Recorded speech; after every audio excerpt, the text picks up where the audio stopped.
warahmatullahi wabarakatuh. Bertemu lagi dengan saya untuk mata pelajaran sosiologi. Adapun materi kita pada hari ini adalah tentang teori sosiologi. Adapun tujuan pembelajaran kita pada kesempatan ini adalah untuk mengetahui teori sosiologi. Baiklah siswa-siswi sekalian, yang pertama tentang teori yang dikemukakan oleh Auguste Comte. Sebelum kita masuk teori Auguste Comte, terlebih dahulu saya akan menjelaskan apa itu teori. Teori merupakan landasan untuk menjabarkan atau menganalisis suatu fenomena yang terjadi dalam masyarakat. Yang pertama, teori yang dikemukakan oleh Auguste Comte. Ya, di samping ini ada gambar beliau. Beliau ini lahir di Prancis pada tanggal 19 Januari 1789. Teori yang dikemukakan beliau ini dikenal hukum tiga tahap. Yang pertama, tahap teologis, di mana pada tahap ini bahwa semua pemikiran manusia itu yang berada dalam suatu benda mempunyai kekuatan gaib. Yang kedua, tahap metafisik, di mana pada tahap metafisik ini merupakan tahap transisi menuju positifis. Pada tahap ini merupakan bahwa manusia ini sudah percaya adanya hukum Tuhan. Yang ketiga, tahap positifis, di mana pada tahap ini ditandai dengan kepercayaan terakhir dengan data empiris sebagai pengetahuan terakhir dalam segala bidang.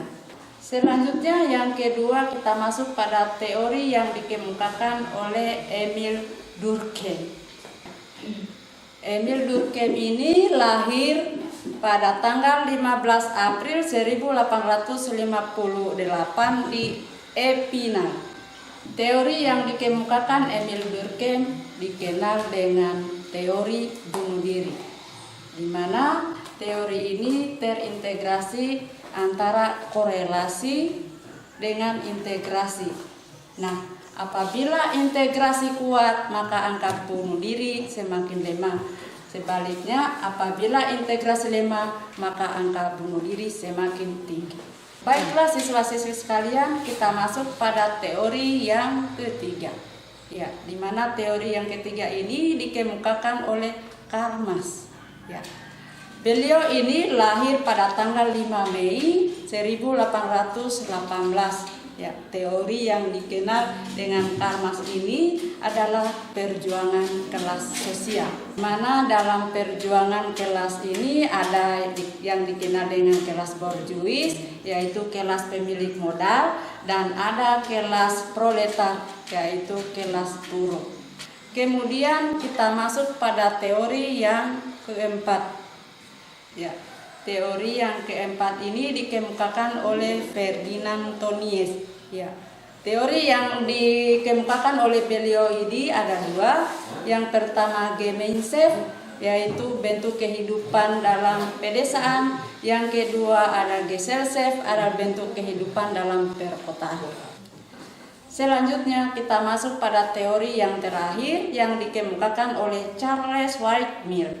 Ya, di mana beliau ini lahir di Texas tanggal 28 Agustus 1916. Ya, beliau ini mengembangkan teori sosiologi modern yang pokok pikiran hayalan sosiologi. Hayalan sosiologi ini dapat dikembangkan melalui dua konsep. Konsep yang pertama dikenal dengan troubles atau permasalahan yang muncul dalam pribadi seseorang akibat pertentangan pola pikir yang relatif berbeda. Sedangkan konsep yang kedua ada issues atau isu adalah dorongan yang muncul di dalam diri manusia yang menentukan dan menyikapi suatu kondisi. Oke, baiklah siswa-siswi sekalian, sampai di sini dulu pertemuan kita pada kesempatan ini. Insya Allah kita akan berjumpa lagi dalam video pembelajaran berikutnya.